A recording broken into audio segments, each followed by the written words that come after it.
Speaking of historical ways of looking at the world, Joe Biden has been out making his case for the presidency. And I'm still going to maintain that while I think the last couple of weeks have been good from the profoundly necessary perspective of explaining exactly what Joe Biden's politics are, the damage that he has done in decades of politics, a damage that in the 1970s saw him fighting against Ted Kennedy on behalf of monopoly corporate interests, that saw him, in fact, in light of this clip, we should always remember, everybody, fighting against desegregation efforts in the 1970s, all the way up until fighting against ACA covering contraception, voting for the Iraq invasion, the bankruptcy bill.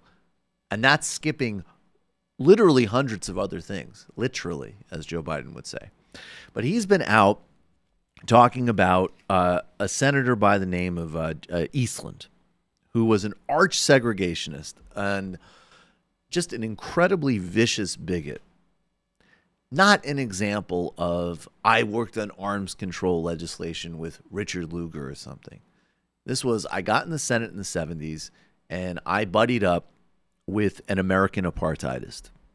And, you know, I guess credit where credit is due. Usually, and I think Joe Biden, of course, had some very nice personal things to say about Strom Thurmond as an example. I think people know of Strom Thurmond and Jesse Helms as two of the most disgusting, bigoted senators in modern American history. Senator Eastland is a little bit more indie and underground. So Joe Biden is reaching here. And this is also at the same time that Joe Biden has made, at least on a couple of occasions, very misleading statements about marching for civil rights. So this is who this guy is. And, you know, the more we watch here, and I'm going to keep it, you know, I'm not going to change my tune on this. I'm being honest about my analysis. Yes, of course he could beat Donald Trump. But every day there is an accumulation of factors with this guy that becomes like, are the Democrats going to nominate once again, literally the only person, literally Joe Biden, that could lose to Donald Trump? Because this guy is a disaster. Here he is. Maybe we'll play, I guess, we'll play Booker's comments second, because I think it's good to actually go in this order. Cory Booker is saying Joe Biden should apologize for talking about his partnership with an arch segregationist as an example of us all being able to have a cup of coffee together and do work. And here's Joe Biden. He's brushing his shoulder off on Cory Booker here. Let's check it out from yesterday. Received from your fellow Democrats on the segregationist columnist? The answer is yes. Here's the deal. What I was talking about, I could not have disagreed with Jim Eastland more.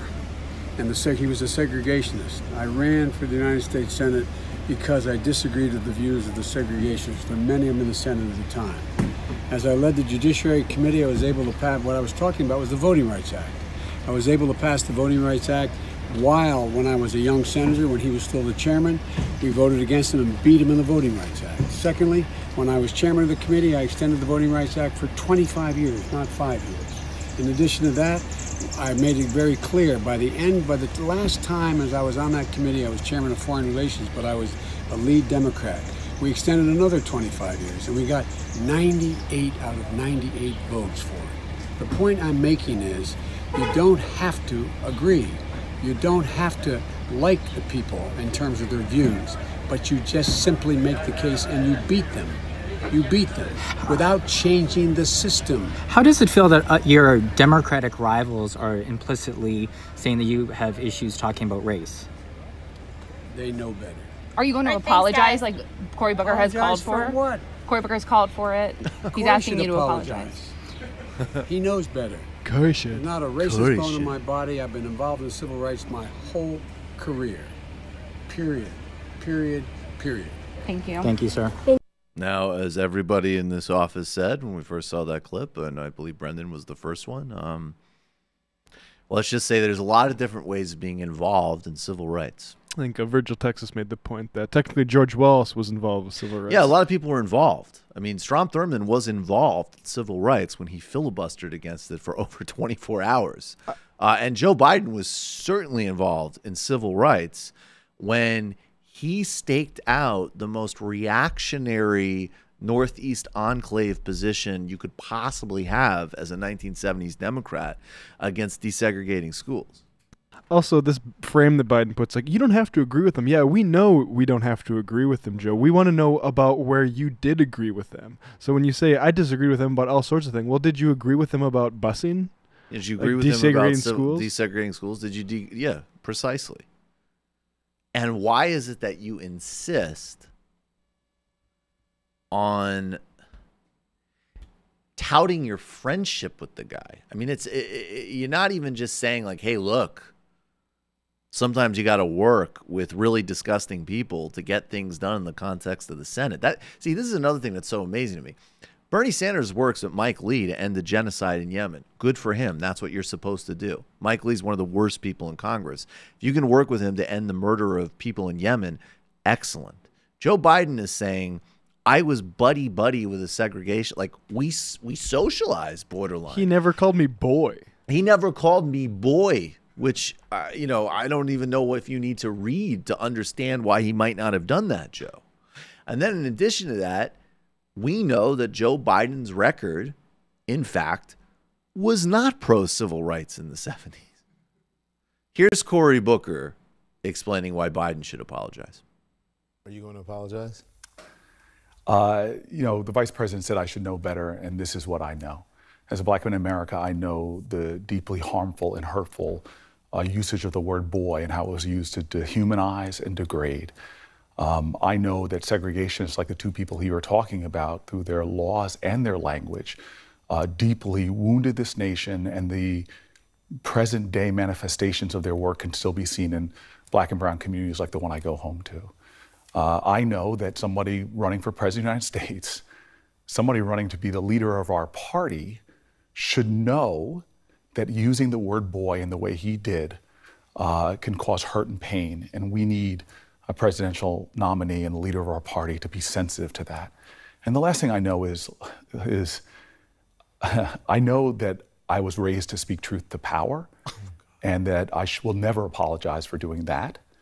And Vice President Biden shouldn't need this lesson. And at a time when we have, from the highest offices in the land, divisiveness, racial hatred, and bigotry being spewed, he should have the sensitivity to know that this is a time I need to be an ally, I need to be a healer, I need to not engage in usage of words that will harm folks. And so this is deeply disappointing. We waited for him to apologize. He didn't till the next day. And whether I'm running for president or not, as many people today have been, on Juneteenth no less, calling out for the vice president to acknowledge that his words were harmful and hurtful. This is very difficult because, look, Cory Booker's totally right in the context of this clip. I will say I much prefer the Bill de Blasio approach of yesterday to dealing with this. And, I will just say, and I know that he's doing the, more in sadness than in anger, but look up Cory Booker freaking out about the Obama reelect campaign's Bain ads. And he seems a whole lot more upset about criticizing private equity than Joe Biden's, fixation for a segregationist senator. But being that as it may, he's correct.